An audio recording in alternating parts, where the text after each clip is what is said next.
ఈ పుదీనా పచ్చడి తయారు చేసే విధానం చూపిస్తాను రండి. ఆరోగ్యానికి చాలా మంచిది. పుదీనా పచ్చడి చేసుకోవడానికి ఒక పెద్ద కట్ట తీసుకున్నాను నేను. నువ్వులని ఇలా చిన్నగా సిమ్లో పెట్టేసుకొని వేయించుకోవాలి. గిన్నెలోకి తీసుకొని చల్లారబెడుతున్నా. ఇదే ప్యాన్లో కొంచెం ఆయిల్ వేసుకొని వేయించుకుందాం. శనగపప్పు, మినపప్పు, జీలకర్ర, ఆవాలు వేసి ప్యాన్లో వేయించుకుందాం. ఇందులోనే ధనియాలు కొంచెం వేసి వేయించుకోవాలి.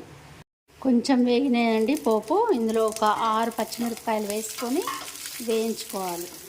మిరపకాయలు వేగిపోయినాయి. కొంచెం కరివేపాకు, కొంచెం ఇంగువ, తినని వాళ్ళు వేసుకోకండి, కొంచెం పసుపు వేసి కలిపి దింపేసుకొని చల్లార్చుకుందాం.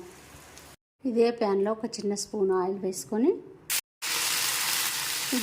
పుదీనా వేసుకొని కలుపుకోవాలి.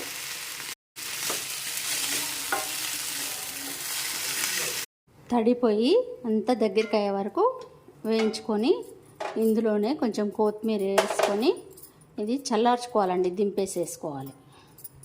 అన్నీ చల్లారినాయండి. ఫస్ట్ ముందుగా నువ్వులు మిక్సీ పడదాం.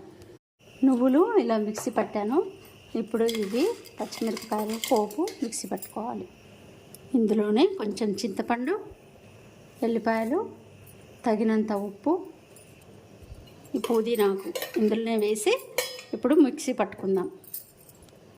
స్టవ్ మీద చిన్న బాండి పెట్టేసి ఒక స్పూను ఆయిల్, శనగపప్పు, మినపప్పు, జీలకర్ర, ఆవాలు, ఎండుమిరపకాయలు, కరివేపాకు, కొంచెం పసుపు, కొంచెం ఇంగువ వేస్తున్నా. మీకు ఇష్టం లేకపోతే వేసుకోకండి.